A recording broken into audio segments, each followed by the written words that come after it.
Hello, welcome to Yorkshireman Models. Today we're going to be building the Heller, see there, JA-37, and it's a 172 scale kit. 66 pieces. I have done an unboxing on this kit already, and I'll put a link up so you can actually watch that if you want before you watch this video. But this video is mainly about building the kit, painting it, and seeing what we can make of it. So first off, we'll get the kit out. We'll get the parts sorted and we'll start building it. You start off with just 3 or 4 pieces actually for building cockpit.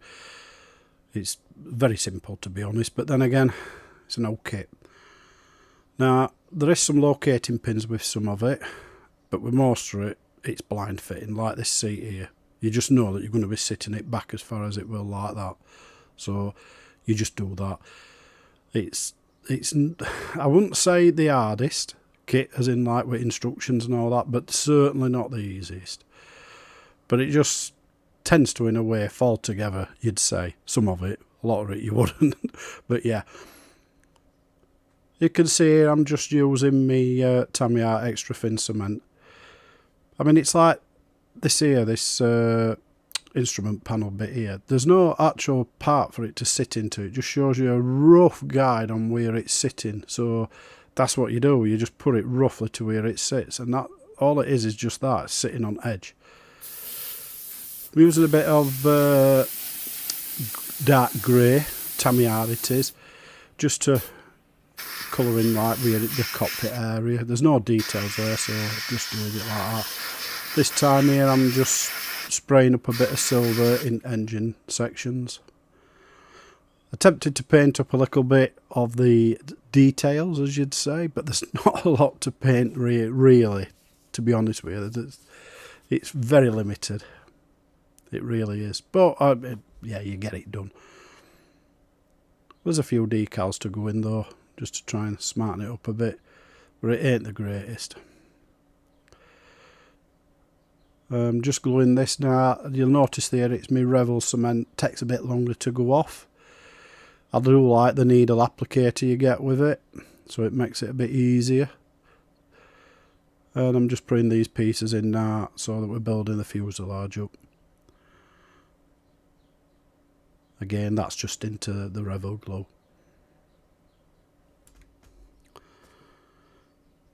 And there's like I say, there's just a couple of pieces you're putting in here, in all honesty. It's not a lot. This one doesn't seem to sit very well, but once you start and put the rest of the fuselage together, it does come nicer.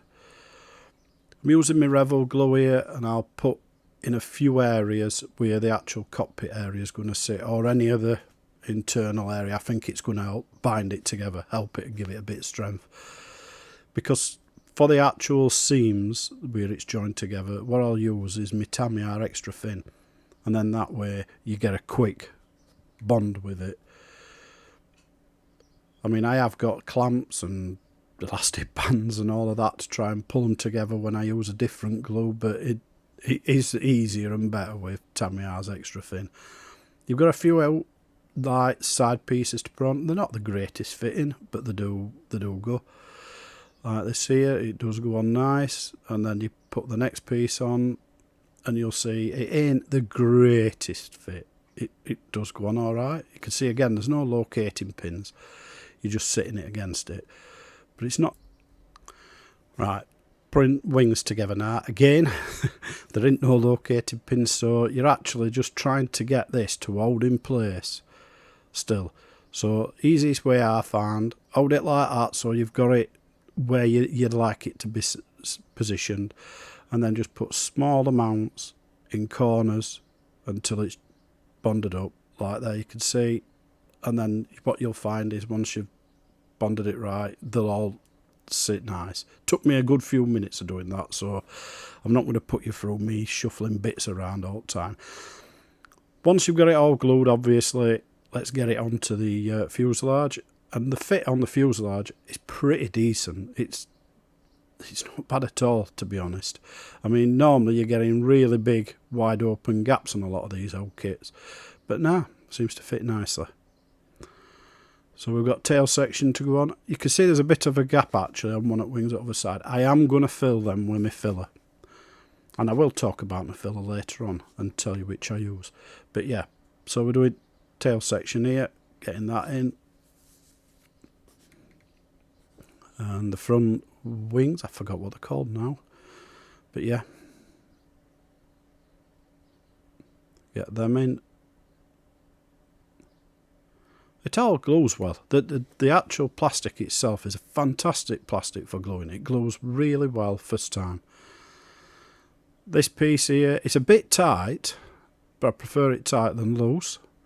Because again, I keep saying it, no pins, but yeah. So, but it does snap in, and once it snaps into roughly placed like this, you just have to shuffle it about a bit to get it perfect.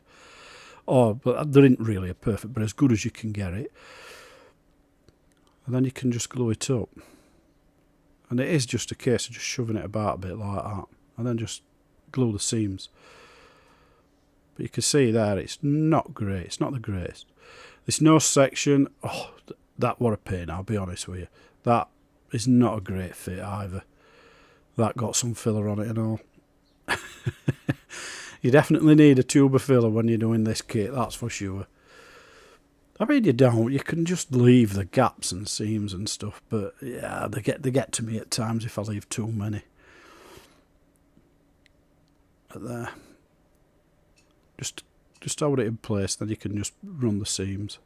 So like that, they don't perfectly meet these two, so you have to sand it quite a bit to get it a perfect. Well, I say perfect, to get it a more natural fit.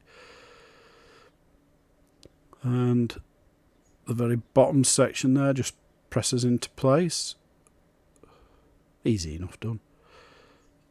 It's actually got some locating pins on it, would you believe? Look. One of the few pieces that's got them, and it probably don't need them. That's one of them. Right, putting the underside bits on now. These are all simple. You've just got quite a few to fit. Oop. And you've got one pin, but you can see it's where it's to line up at the back anyway, like that. Get it roughly right, get a bit of glue on it, and just make sure it stays in place. That's fine, that. We've got these small pieces now going in. Again, not the greatest fits as you can see, but hey, that's what they are. Going to use Mr. Servicer 1500 primer, black, and just get it over everything. Just blend it all in. To me, it's my favourite one. You don't have to prime a kit, you really don't. But I find it helps paint a deer and everything, getting this black, and it uniforms everything. A lot of people don't use the black, they use the grey. I have got it. It's just as good. It all depends on what you want. But I find the black hides shadows if you've not got perfect amount of paint. It's a little bit better. But that's just my preference. That's all. I'm doing a bit of silver into the into the undercarriage. I'll get it right into undercarriage sections here. I've not masked it up or out like that because it's going to be getting paint all over it in a minute anyway. So just getting it in there. I'll let that dry and then I'll fill them areas with blue tack. And then that way, when the all outside's painted, you can remove the blue tack and you've still got your silvery areas.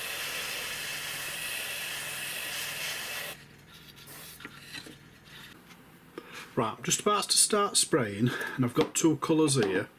It's got 127 there for the top, which it says is sea grey.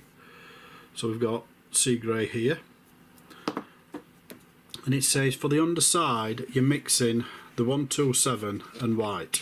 I believe it's white, it says. Where are we? Yes, 34 white. So we're mixing white and sea grey to make a really lighter version. So instead of trying to make that, because I ain't got no white in Mr. Colour left, I've run out of it, typical isn't it? So I'm just going to use a light grey, and you can see there's quite a difference between them both if I turn both up there. I don't think it'll be far off, it don't look far off on there, so I'm going to go with that.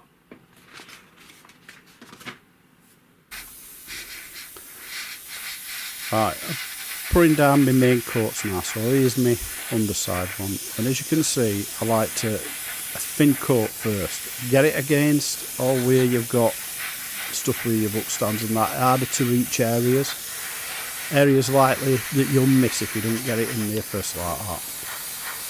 So I like to blast a thin coat and make sure I get some in them areas like that. Then what I'll do is I'll go over it then. When it's had a few seconds to dry, you can go over it and you gain a nicer, I find you get a nicer finish. But these paints, is it Mr. Cole? They're fantastic paints, they really are. They're one of my favourites in all honesty. I do like the Tamiya's and stuff like that, they spray really well. I mean, just these seem a little bit hardier than the Tamiya paint, that's all. A bit glossier than all, some of them, even though they're not technically a gloss one, what I usually buy. Make it a bit easier for when you're decaling if you don't want to put a gloss coat over it. So, doing my missiles now, all in white, very simple, plain. There will be a couple of little areas to touch up for a bit of paint on the nose and the tail section, but that's it. This is all I'm doing with these. Right, I finished spraying it up. As you can see, come out quite well. It's nice. It looks really good actually, to be honest. I really like the two colours, and I like how this has got a bit of a curve here like that. But this is the thing. This is what I'm going to show you now, which I'm not exactly right happy with. Right. You can see, I didn't even notice this. You might see a little bit of thing, but it needs sanding yet. But anyway, there's a little black dot there. I thought, why has that black dot of paint got missed on something like that? There she is. It's not a dot of paint, it's a hole. Look, that's going in, I can feel it going in. Listen. Yeah, so I'm going to have to now fill that and spray that bit there. Now I've got a bit more spraying to do anyway, because I've got a bit of black there. I think there's a square in the middle of there that's meant to be black. It's showing you on instructions. I'm sure it is. Ah, there it is. Yeah. So I've got to do that anyway, but I'm going to have to now spray a bit more of this colour on that, but I'm going to have to fill that first, otherwise it's going to just fall through or whatever. I don't know. Never even noticed it when I was spraying it. Just shows you done it. What I'm going to do is I'm going to use my Vallejo plastic putty, you can see there, just to fill this. And this is why I like this one so much. It's a tiny, tiny one. You can just push it, press it, hopefully push it in a bit. Leave it like that. I'll just get a cotton bud, bit of water, show you. Don't need a lot. Just enough to wet it up a bit, and then you can just wipe it off hopefully like that. There you go. We've filled my hole, and hopefully when it dries, because I've got to leave it to dry, when it dries and it fingers up, be spot on then. You not notice it when it's got a bit more paint over it. Anyway, I've got a few of these. I've got perfect plastic putty, I've got Vallejo's one, very similar, they all work roughly the same. This is why I like Vallejo, and it's nothing to do with the material wise really, it's the nozzles. Look at the difference in nozzles that you get. That can do super fine detail, super fine. With that, you squirt it in, you're doing a lot of messing about with it to get it right. I've got another one somewhere. A new one, oh there it is. It's only just come, I've got to try. The Mr. White putty, I don't even know what that nozzle's like. I don't even know what I've done with the end of that either. I'll just put this away and then I'll show you this one. I found the cap, we're under aircraft. Says it all, doesn't it? But anyway, right, this ain't going to be like that. You can see here, look, you've got it, I don't think there's a nozzle. No, there's no nozzle in there. So all you've got is your normal putty there. And you've just got your cap, what you're breaking with that. So that's going to be even worse. So you're going to be putting it on a cocktail stick or something and putting it in. So that, anyway, that's why I like that one. I do love that nozzle on the end. In fact, you might be able to buy some just individual nozzles that you could screw to these. Thinking on it. We might have a look about that. Yeah, never even thought until just then. Yeah, might have a look. See if you can find little fine nozzles that'll screw to end of little tubes. Be nice if you can. Just masked off now, and I'm spraying up now the areas that want that extra different colours. So we've got the black going on at the moment. We had a small piece underneath, that square section there, and you've also got the tail sections here. Not a lot. It does make a difference though when you look at it, as you can see there. Using my Mr. Mart setter and softener, because it's just rubbish. These decals, I'll talk about them more towards the end, but these decals, I don't like them. I really don't. Too thick. So, but I'm using Mr. Mart setter and softener because it's a lot harsher. It's a lot stronger chemical, I find. On the really thin decals, it can melt them pretty quickly. But on these, well, to be honest, it's hardly touching them. But use your system. Put your setter on, put your softener after, and just squeeze it out with a cotton bud. Just make sure all air's gone, and it should be fine. And it's the same with wings everywhere that I've done. Just get a good bit of the actual setter on so that you can actually move it about, do what you want, try and find the right place. It does show you decently where your stuff is on the actual instructions. There's a couple of these I've got wrong. Those red ones you can see on the sides, that's just behind the black square, I think they should have been further back, in all honesty. But hey, they're on and I ain't going to get them off. Not when you've used this stuff, it makes it proper stick to it once it's gone off. But yeah, just there's like a line there, and it's meant to be following that line. The problem with that is the lines, it's a raised panel line rather than your sunken ones, and because of that, it keeps pushing the decal over a bit. Now I'm just painting where I painted it silver before, but because of we didn't mask it or hide it, I thought it's just going to be easier to paint it back in by hand, to be honest. So I'm just painting up with a bit of silver back on that, so that it's coloured in. I mean, there is a few things I'm going to be painting, like there's a few reds and stuff like that, just little small bits, they're just the small things that you're not going to mask up and spray, in all honesty. The wheels, I mean, I could mask these and spray them, but again, I'm just hand brushing them. It's nice and simple. It's a bit time consuming when you're trying to get them all perfect, but yeah, you can get it done, and it looks a nice finish, to be honest. That's if I don't paint half of my hands first, as you saw there. But I usually like it a little bit thin when I'm painting my wheels, just to make sure you're not putting great globs on. Undercarriage fitted now. The instructions are not the greatest again for this. Now this bit, yeah, it shows you it going there. That's not a problem. And then the next bit, which is like a sidearm bit, that one's a little bit finickier.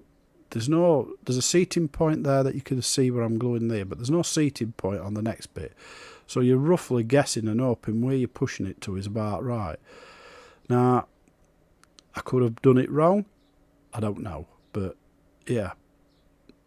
You just place it in there, and you just, I suppose, just press it against the actual main section there, and just hope that where you're putting it's right. And this doesn't have any located pins, nothing, no arms or anything on it. So again, you're just placing it, and then just hoping where you put it, it's going to be right. It don't look bad. I mean, I'm not going to say it's perfect, because I might be wrong, I might have done it wrong. But it don't look bad. But that's technically most of your undercarriage section done. There's a couple more flaps, doors, sections to put on, but yeah, like I say, it ain't the greatest for instructions for showing you. I'm not even sure they should be tilted slightly, the actual wheels on that. On a lot of aircraft they are, and others they're not, so I've just done it as what it felt like it sat nicest as. The wheels just push on. There's just one located pin there, you see. It's easily done. And it's a nice enough hole that even though there's paint in it, it's not going to be hard to push on as well. Because sometimes you get that, they're not the perfect fit, the holes and the pins that you're going on. You're trying to push them on with a bit of gluing and painting, and it can make it a bit awkward. But yeah, it's not a problem, that. You can see there. I do like it when they have the wheels side by side rather than next to each other. They look good. The missiles just plop on again, easy enough. You don't have a problem with them. It's just, are you putting it in the right spot? You kind of hope you are, that's all I can say. And I'm not sure I've got, again, there's no locating markers for those two arms that are holding the missiles, the carriers. You're kind of going where you think it's supposed to be, with what it's showing you on instructions. And I'm not even sure that they're meant to be slightly off skew like I've done them, but that's how it naturally sat on the kit. So I ended up just leaving it at it. I had a look, tried to have a look online, see if anybody had done it, and showed you, and there's nothing. Fitting my canopy here, and I'm just going to use, and this is something I very rarely do, I'm going to use a bit of my Tamiya extra thin, because it seems to be gluing nice with this Mr. Colour paint. It seems to be taking lovely, so just a couple of little drops of it down each thing. And this is technically just me finishing off that canopy there. I'm just going to leave it sat there and just put a couple of drops against it. That's all it needs. And it is a couple of little faint drops. That's all you really need like that. It's just something just to make sure it takes. Same on this side. If I do much, you run at risk of fogging the glass up, so it is just let it just touch against it. Just putting on a bit of Winsor Newton, the flat varnish. It's my favourite one. I put it on most of my kits, to be honest with you, and it's very easy to apply. It dries absolutely beautiful. Well, I've finished, but there's been a bit of a disaster, you could say. Can you see on my canopy? The masking must not have been down tight enough, and that's gone through. Now, I've tried to remove that with some isopropyl, but it's not touching it. And when you feel it, in fact, you'll probably hear it if I get this. If you listen, it's sunk in, it's eaten into the actual plastic.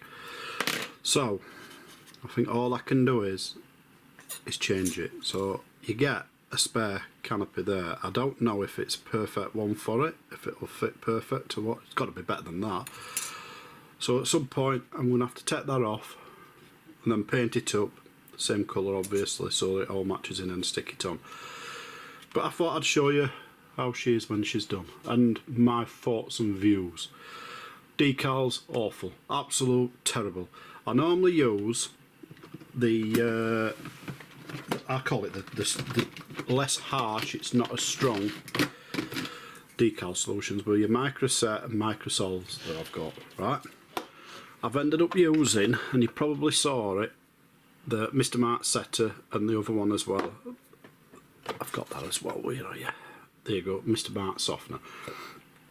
Now, I've had to use them because it needs something a lot harsher. The decals didn't like taking at all. They just kept moving about, doing whatever they wanted. But the biggest problem that the decals have is not that they're that thick. You get, you could say, air trap behind. Can you see? Massive amounts of silver in. There and there. In hindsight, in the future, I'd cut these out, because these are big decals with lots of backing there. I'd cut the number out, just stick the number on. Same with these. The smaller ones are not too bad, but you can see on there, there's a bit. I don't know if you can see it quite well, but I can. There's a bit there. There's quite a bit on this one here.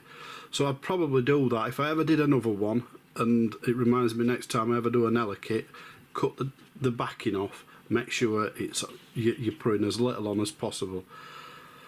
But other than that, I mean, it's an old kit. This kit, 1975 I believe, 76, something like that, I mean, I can remember building it when I was young. That's why I bought it, because I wanted to relive my youth, as they say. And I really enjoyed it back then. I enjoyed building it now. It's a lot harder than building a modern day kit. The instructions are a bit for where some of the stuff goes, so you've kind of got to hope you're getting it right. There's lots of little bits about it that make it a harder kit to do than a normal modern, say, Airfix one, that's especially designed for people that's new to the hobby. But like I say, as a kit of that age, it's made up half decently. It really has, to be honest, and I can't knock it for that. It's cheap, it's easy to do. Would I build another now I've done this one? Nah, probably not, if I'm honest. No, but I've enjoyed it, and I think that's the main thing. And if you've enjoyed watching the video, I'd be grateful if you'd subscribe to the channel, or just give me a thumbs up. That'd help as well. All helps the algorithm, as they say. And I hope you've enjoyed watching me build an old kit, a blast from the past. And I hope you'll see me next time I put another video up. Thanks a lot for watching, and I'll see you all later.